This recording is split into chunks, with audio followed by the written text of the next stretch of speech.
Et yo les gens, c'est le foot en débrief, j'espère que vous allez bien. En tout cas, moi ça va. Aujourd'hui, on se retrouve pour un nouveau débrief.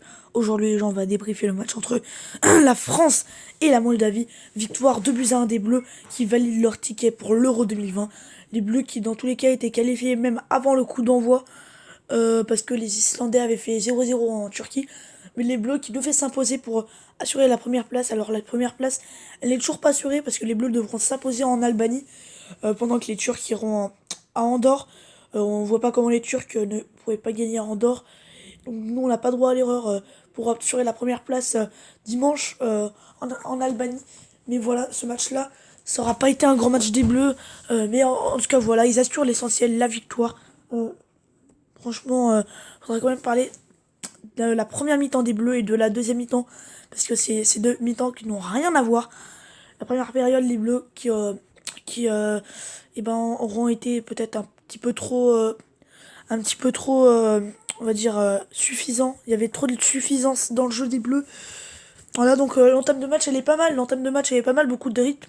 Mais voilà, ce qui plombe les Bleus, c'est le but le but gag de Rata à la 9e minute de jeu. Voilà, balle en profondeur, l'anglais qui rate complètement sa tête. Ensuite, il refait une tête, il la remanque complètement. Et ensuite, Rata qui va marquer en face à face devant Steve Mandanda. Donc 1-0 pour la Moldavie. Voilà, donc ça fait très très mal. Du coup, on s'attend évidemment à ce que les Moldaves défendent en bloc bas. Parce qu'ils sont devant face à l'équipe de France. Ils jouent le match de leur vie. On s'attend évidemment à ce qu'ils jouent en bloc très très bas. Donc voilà, les Bleus qui ont énormément de mal. Les Bleus qui n'arrivent pas à attaquer. Euh, voilà, ça passe beaucoup dans l'axe.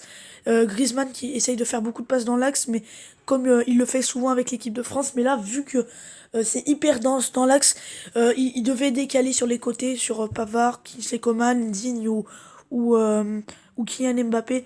Les Bleus qui jouent trop dans l'axe et donc qui perdent beaucoup de ballons, qui gâchent des ballons, beaucoup de fautes, un jeu très haché. Enfin bref, les Bleus ont énormément de mal après l'ouverture du score jusqu'à la 30e minute de jeu. Et puis, sur un coup de pied arrêté, égalisation de Raphaël Varane après une grosse erreur du gardien moldave.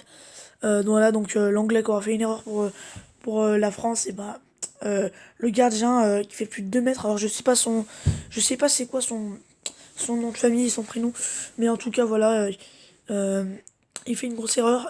Olivier Giroud qui joue très bien le coup, et donc Varane qui va égaliser. Donc c'est presque miraculeux que que les Bleus égalisent, hein, non, alors évidemment c'est pas miraculeux parce on s'attendait évidemment à une égalisation, mais vu comment les Bleus jouaient après l'ouverture du score des Moldaves, franchement, on se dit que voilà, c'était comme ça qu'on devait marquer sur un coup de pied arrêté, parce que dans les phases offensives du jeu placé, c'est impossible. Il y a tellement un bloc bas, tellement de la défense, c'est tellement dense.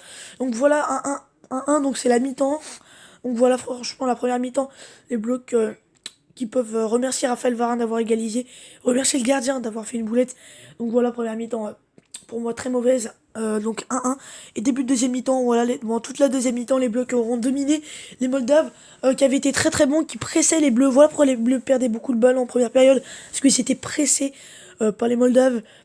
Deuxième mi-temps, les Moldaves qui veulent tenir ce résultat et donc qui vont jouer plus bas. Et nous, on va en profiter parce qu'on va être beaucoup plus dominateur dans le jeu. Alors, pas beaucoup d'occasions créées quand même, hein, mais des occasions, mais des situations aussi.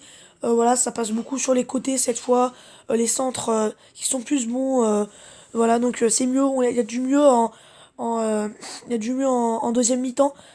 Et donc voilà, les Bleus qui se créent des occasions. Olivier Giroud notamment qui fait une superbe passe à Kylian Mbappé, le ballon en duel aérien, le ballon qui allait sortir en 6 mètres, et bah, Giroud il va sauver la balle d'un petit pichenette astucieuse pour Mbappé qui rate son face-à-face devant le gardien de la Moldavie.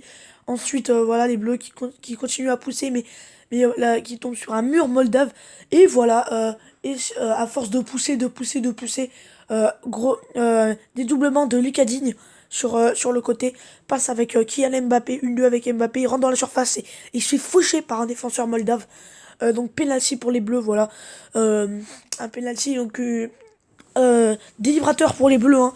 Voilà, on devait absolument s'imposer pour notamment la confiance, et ben pour être premier du groupe finalement. Et ben voilà, penalty pour les Bleus, transformé par Olivier Giroud, magnifique contre-pied. Et je remarque depuis quelques temps que Giroud, c'est lui qui tire les penalties. Il avait déjà tiré face à l'Islande. Et là, il tire face à la Moldavie et marque en plus. Voilà, donc Griezmann, depuis ses deux manqués au rassemblement de septembre, hein, il avait manqué face à l'Albanie et face à Andorre. Et bah, depuis, bah, c'est Giroud qui tire et il tire très bien parce qu'il a fait deux contre-pieds face à l'Islande et hier face à la Moldavie. Donc là, ça fait donc 2 buts à 1 pour les Bleus qui ensuite, en fin de match, vont gérer leur avantage, qui vont continuer à dominer et qui même se sont créés plusieurs opportunités pour marquer le troisième but. Enfin bref, la deuxième mi-temps qui aurait été beaucoup plus, je sais pas comment on peut dire, mais qui aurait été beaucoup plus intéressante, meilleure dans le plan offensif. Voilà, les Moldaves qui n'auront pas existé offensivement en deuxième mi-temps. Voilà, donc voilà une victoire très importante, même si ça aura pas été flamboyant dans le score. Voilà, moi j'avais parié un 4-0. Et évidemment, comme vous connaissez, moi les pronostics, ça fait 2. Voilà, ça fait pas un, ça fait 2. Et donc voilà, je suis encore complètement manqué. Je pensais que les Bleus allaient écraser la Moldavie.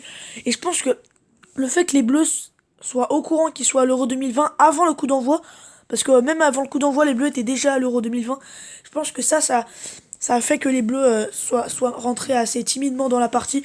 Et ensuite, voilà, en deuxième mi-temps, je pense que Deschamps a, a un peu poussé un petit coup de gueule. Je pense pas un coup de gueule, mais je pense qu'il aura bien remobilisé les Bleus.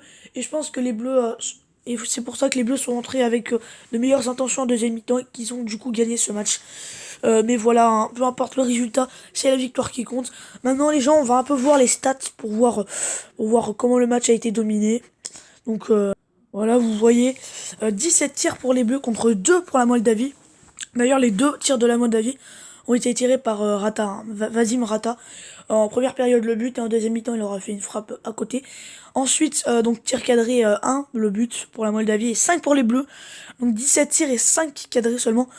Voilà, donc les Bleus qui ont tiré 17 fois, mais ça aura pas eu des tirs franchement hyper tranchants, avec seulement 5 cadrés. Donc le gardien de la Moldavie qui aura pas eu grand chose à faire, hein.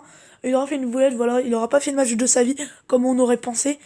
Ensuite en possession, donc 77-23, logique, hein.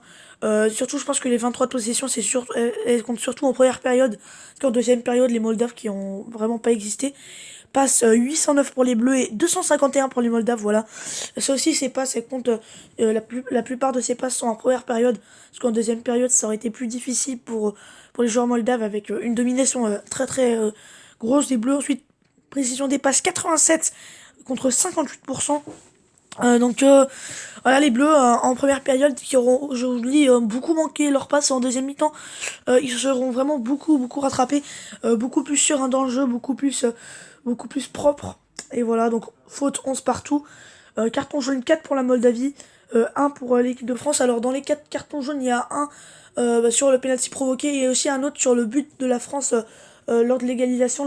L'entraîneur, maintenant je rappelle qu'on compte les cartons jaunes pour les entraîneurs et pour le staff euh, sur le banc. Et ben voilà, l'entraîneur a eu un jaune. Ensuite voilà, les Moldaves qui auront eu beaucoup de, de fautes techniques, notamment d'erreurs de foot, mais bon, ça c'est normal, hein. Ils jouaient le match de leur vie, il y a beaucoup d'intentions, notamment en première période. Ensuite voilà, donc carton jaune, donc le seul carton jaune des Bleus ça aurait été pour Lucas Digne. Carton rouge 0, hors-jeu 4 pour l'équipe de France et 0 pour la Moldavie. Bon, c'est normal qu'il y ait eu 0 hors-jeu pour la Moldavie, vu que il y a eu très très peu de phases offensives. Et hors-jeu du côté oh là, mais qu'est-ce que je fais? Désolé. Désolé, je suis complètement manqué. Enfin bref. Aussi dans les 4 hors-jeu de l'équipe de France, il y en a 2 qui a pas du tout hors-jeu, voilà. Ça m'a un peu énervé parce que l'arbitre qui aura vraiment été favorable en faveur des, euh, des Moldaves, je sais pas si ça se dit favorable en faveur, mais bon. En première période, il y avait 2 corners pour les Bleus, ils ont pas été sifflés. Et en deuxième période, 3 hors-jeu même, où il y avait pas hors-jeu, absolument pas hors-jeu, où il les a sifflés. Donc ça aussi, ça peut faire partie pourquoi il n'y a pas eu beaucoup de tirs cadrés et de tirs et le score soit que de 2-1. Et les corners, 6 pour les Français et seulement 1 pour les Moldaves, voilà. Donc, quand même, vous pouvez vous... Et bah, finalement, dans les stades, bah, la France aura dominé. Et que surtout, je parlais beaucoup que les erreurs techniques des Bleus sera surtout été en première période. Excusez-moi, pour vous dire qu'en deuxième période, les Bleus se seront beaucoup plus rattrapés. Et ça, c'est bien quand même de mieux finir le match. Et donc voilà, une victoire 2-1. Donc vous pouvez voir, là je suis sur France Football, le compte rendu de France Football.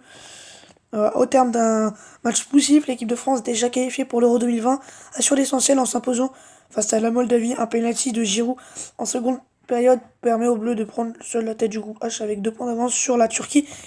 Et encore un match à jouer. Oui, parce qu'il y aura un match face à l'Albanie, évidemment. Il faudra s'imposer dimanche pour assurer la première place. Voilà les gens, donc c'est la fin de ce débrief France-Moldavie.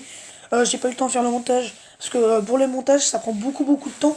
Et là, j'ai pas trop le temps. Donc vous pouvez m'excuser. Donc voilà, en tout cas, j'espère qu'il vous aura plu ce débrief. En tout cas, moi, je vous dis à demain pour le débrief pour le pronostic de Albanie-France, et à lundi pour le débrief de France-Albanie. Allez les amis, c'était tout le temps débrief, j'espère que vous avez aimé cette vidéo. En tout cas, moi je vous dis à très vite. Bye.